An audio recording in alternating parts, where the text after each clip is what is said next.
మనకి చేతిలో police force ఉంది కదా అని కేసు రిజిస్టర్ చేసి లోపల వేసాం. మరి ఇప్పుడు ఆయన అధికారంలోకి వచ్చే ఊరుకుంటాడా? సో ఆయన కూడా జగన్ గారిని జైల్లో పెట్టిస్తాడు కంపల్సరీ. ఇక్కడ అట్లాగే కేసీఆర్ గారికి. కానీ ఇది ఏంటంటే ఇది ప్రజాస్వామ్య వ్యవస్థ అని భ్రమపడటమే జైల్లో పెట్టించటమే ఇక్కడ ఎజెండానా, లేకపోతే వాళ్ళు అవినీతి చేశారన్నది ఎజెండానా, లేకపోతే నన్ను ఓడించారన్న నన్ను కూడా ఇబ్బంది పెట్టారన్నదే ఎజెండానా? ఇక్కడ 3 రకాలుగా కనిపిస్తోంది. ఇక్కడ కక్ష తీర్చుకోవటం అండి. రాజకీయ మధ్య ఇది కక్ష తీర్చుకోవటమే. ప్రజల నిమిత్త మాత్రులు ఇందులో. భారతదేశంలో ప్రజాస్వామ్యం ఎన్నికైన మనిషిని మీరు గదిలో పెట్టి తాళం వేస్తే ఇంకేం ప్రజాస్వామ్యం చెప్పండి? ఏముండదు. ఇంకా ఎన్నిక కాని వ్యక్తులు పరిపాలిస్తున్నారు, ఎన్నికైన మనిషి ఏమో గదిలో బంధించబడ్డాడు. ఇది ప్రజాస్వామ్యమా? హరిబాబు గారు, మీరు అవునన్నా కాదన్నా ఆంధ్రప్రదేశ్లో రాజకీయం మాత్రం ఈ రోజున కూటమి చేతుల్లోకి వెళ్ళింది. సో వాళ్ళనే కావాలని చెప్పి అక్కడ ప్రజలు ఎన్నుకున్నారు. సో అదే నడుస్తుంది. రేపు 5 ఏళ్ల పాటు అదే నడుస్తుంది. గత 5 ఏళ్ల పాటు వైఎస్ఆర్ కాంగ్రెస్ పార్టీ ఏ రకంగా పరిపాలన సాగించిందో, సో అంటే ఆ రకంగా పరిపాలన సాగిస్తుందని కాదు, వాళ్ళ చేతిలో పరిపాలన ఉందో అదే చేతిలో వీళ్ళ చేతిలో పరిపాలన ఉంటుంది. ఓకేనా?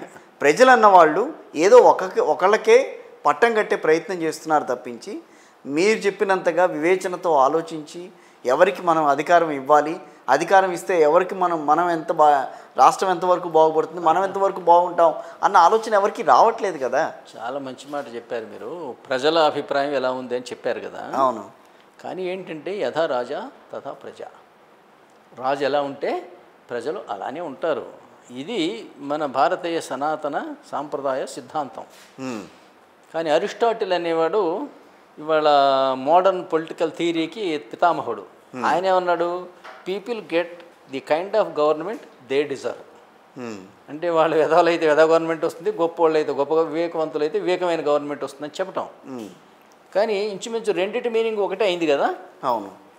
ప్రజలు వివేకంగా ఉంటే వివేకమైన గవర్నమెంట్ వస్తుంది. ప్రజలు ఇలా ఉంటే, ప్రజలు ఏంటంటే ఇవాళ కోడి పందాలు చూస్తున్నావా లేదా? చూస్తున్నాం. కోడి పందాలు పాపం వాళ్ళు ఒట్టి 2 కోళ్ళు కొట్టుకోవడం కాకుండా ఆ 2 కాళ్ళకి మనం కత్తులు కూడా కడతాం. ఎగిరితంతే కరెక్ట్గా ఎదురు దాని మెడకాయ దిగాల లోపల గుచ్చుకునే విధంగా మనం కత్తులు కడతాం. అవును. కత్తులు కట్టేది చూడటానికి ఎంత ఉత్సుకత చూపిస్తారంటే బోర్డంత పందాలు కూడా పెట్టుకుంటారు. అవును. పట్టుకొని వీడి పందెం కట్టిన కోడి గెలవాలని వీడి కోరుకుంటుంది. న్యాయమా అన్యాయమా అనే బాధ నాకు లేదు. నేను దీని మీద పందెం కట్టా కదా 100 రూపాయలు, నా కోడి గెలవాలి. ఇది ఎగిరి తన్నప్పుడు దాని మెడకాయ గుచ్చుకోవాలన్నట్టు ఉంటుంది. ఇవాళ ప్రజలు కూడా ఏంటంటే ఈ రాజకీయాలు కోడి పందాలు చూసినట్టు చూస్తున్నారు. వాళ్ళు ఎందుకంటే 10 రూపాయలు పెట్టి సినిమా టికెట్ కొని చూసా, సినిమా హాల్లోకి పోయా, నాకు మొత్తం మసాలా ఉండాలి. నేను అక్కడ పోతే నాకు భగవద్గీత నీతులు చెబితే అట్ట అక్కడ తిట్టుకోవటం ఉండాలి, కొట్టుకోవటం ఉండాలి, పొడుచుకోవటం ఉండాలి, ఎగిరెగిరి తనుకోవాలి. ఇవి ప్రజలకి ఎన్నికలు ఏంటంటే కావాల్సినంత వినోదాన్ని కలిగిస్తున్నాయండి. వాళ్ళ విజ్ఞానం అంతే.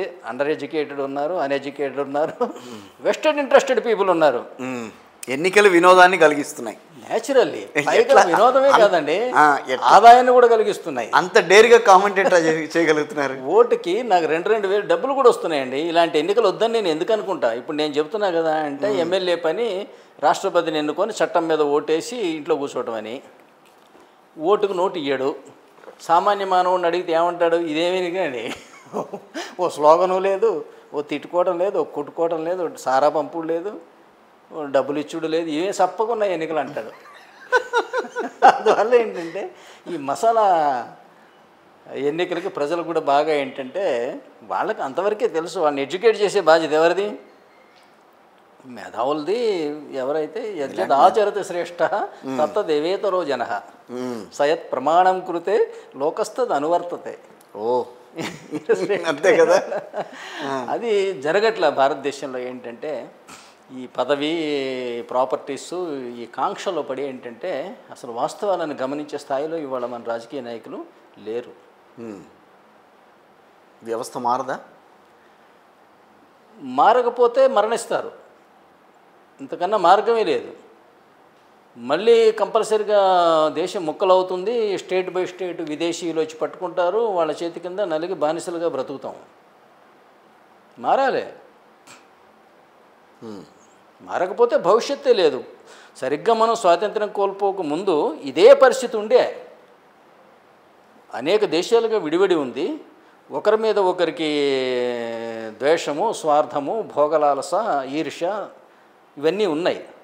దానితో ఏంటంటే ఫారినర్స్ వచ్చి ఆ రాజును కొడుతుంటే ఏంటంటే నేను ఫారినర్కి సాయం చేసేవాడిని. చేసి ఏంటంటే ఇట్లా తర్వాత అయిపోయేది కాదు, నెక్స్ట్ వరుస మీది వచ్చేది, దాని తర్వాత నెక్స్ట్ వరుస నాది వచ్చేది. అవి పెట్టి సినిమా టికెట్ కొని చూసా, సినిమా హాల్లోకి పోయా.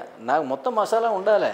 నేను అక్కడ పోతే నాకు భగవద్గీత నీతులు చెబితే అట్ట అక్కడ తిట్టుకోవటం ఉండాలి, కొట్టుకోవటం ఉండాలి, పొడుచుకోవటం ఉండాలి, ఎగిరెగిరి తనుకోవాలి. ఇవి ప్రజలకి ఎన్నికలు ఏంటంటే కావాల్సినంత వినోదాన్ని కలిగిస్తున్నాయండి. వాళ్ళ విజ్ఞానం అంతే, అండర్ ఎడ్యుకేటెడ్ ఉన్నారు, అన్ఎడ్యుకేటెడ్ ఉన్నారు, వెస్టెడ్ ఇంట్రెస్టెడ్ పీపుల్ ఉన్నారు. ఎన్నికలు వినోదాన్ని కలిగిస్తున్నాయి న్యాచురల్లీ. వినోదమే కాదండి, ఆదాయాన్ని కూడా కలిగిస్తున్నాయి. అంత డేర్గా కామెంటేట్ చేయగలుగుతున్నారు. ఓటుకి నాకు 2,000 డబ్బులు కూడా వస్తున్నాయండి. ఇలాంటి ఎన్నికలు వద్దని నేను ఎందుకు అనుకుంటా? ఇప్పుడు నేను చెప్తున్నా కదా, అంటే ఎమ్మెల్యే పని రాష్ట్రపతిని ఎన్నుకొని చట్టం మీద ఓటేసి ఇంట్లో కూర్చోవటం అని. ఓటుకు నోటు ఇయ్యడు. సామాన్య మానవుడిని అడిగితే ఏమంటాడు? ఇదేమీ కానీ ఓ స్లోగను లేదు, ఓ తిట్టుకోవడం లేదు, ఓ కొట్టుకోవడం లేదు, సారా పంపుడు లేదు, డబ్బులు ఇచ్చుడు లేదు, ఇవే సప్పకున్న ఎన్నికలు అంటాడు. అందువల్ల ఏంటంటే ఈ మసాలా ఎన్నికలకి ప్రజలు కూడా బాగా ఏంటంటే వాళ్ళకి అంతవరకే తెలుసు. వాళ్ళని ఎడ్యుకేట్ చేసే బాధ్యత ఎవరిది? మేధావులది. ఎవరైతే యజ్ఞ ఆచరత శ్రేష్ఠ తత్త దేవేతరో జన.